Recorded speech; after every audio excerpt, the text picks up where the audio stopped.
fonctionne et qu'en même temps il appartient à tout le monde et qu'il nous a semblé important au niveau de la CGT d'être là présent pour dire que nous étions solidaires sur ces deux mots d'ordre.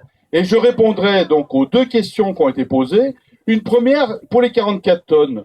La CGT s'est opposée dès le début à la mise en place des 44 tonnes, puisque vous le savez que 44 tonnes, ce gouvernement l'a décidé, que c'est 11% de productivité pour le mode routier et que ça coûte 100 millions d'euros de plus pour les conseils généraux. Moi, je suis déçu qu'il n'y ait pas plus d'élus qui le disent, cette partie-là.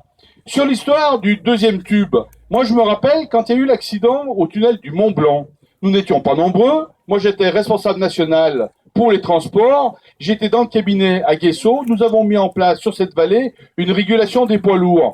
Je pense que nous sommes en capacité aujourd'hui, avec les moyens qu'il y a, de réduire le nombre de poids lourds qu'il y a qui passent sur ces autoroutes et faire en sorte que le surplus de poids lourds, y compris les poids lourds dangereux, passe sur la voie ferrée aujourd'hui existante. Ceci étant, où nous avons une limite, c'est justement la discussion qu'on peut avoir entre nous pour savoir quelle est la limite de la voie ferrée existante. Je pense qu'il y a un vrai débat là à avoir. Nous disons qu'aujourd'hui, elle est très vite blindée et qu'elle ne pourra pas tout absorber, qu'il en faut une nouvelle. Mais ceci étant, c'est un point de débat. C'est pas lieu, mais c'est un point de débat entre nous. Sur la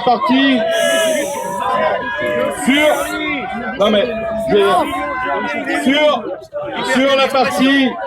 Sur la partie aujourd'hui transfert modal. Sur la partie transfert modal. Du 11 janvier. Je suis Charlie. Je suis Charlie. Sur liberté d'expression. Attendez.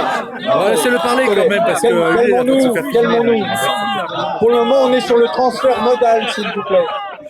Pour le moment, on est sur le transfert modal et Antoine a encore 1 minute de parole.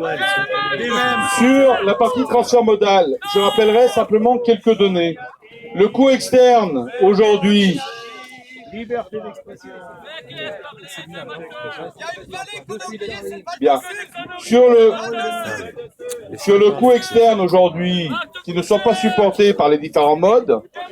Mais bon, je vous remercie. Je constate qu'en fait, vous avez une certaine vue, je dirais, sur la possibilité. Je ne reviendrai pas dessus. Donc, sur le coût externe aujourd'hui, je rappellerai simplement un chiffre. Aujourd'hui, le coût externe, c'est tout ce qui n'est pas impacté par les différents modes. C'est 87 milliards d'euros par année. Aujourd'hui, que cela coûte, je dirais, au pays et entre autres au niveau de nos impôts. Si ces coûts externes étaient supportés par chacun des modes, il y aurait longtemps qu'on aurait relocalisé une partie de la production et qu'on aurait y compris mis les moyens pour, je dirais, rénover, faire des nouvelles lignes, tout ce que vous voulez au niveau ferroviaire. Je rappelle simplement qu'il y a une étude qui a été faite par les Suisses qui aujourd'hui indique qu'il faudrait mettre 3 milliards d'euros par an pour simplement maintenir le réseau ferroviaire en l'état. Donc ça, ce sont des chiffres qui sont exacts et qu'il faut aussi avoir à l'esprit. De l'argent, il y en a. Il faut simplement qu'on aille le chercher. Je terminerai juste sur un mot par rapport au report modal.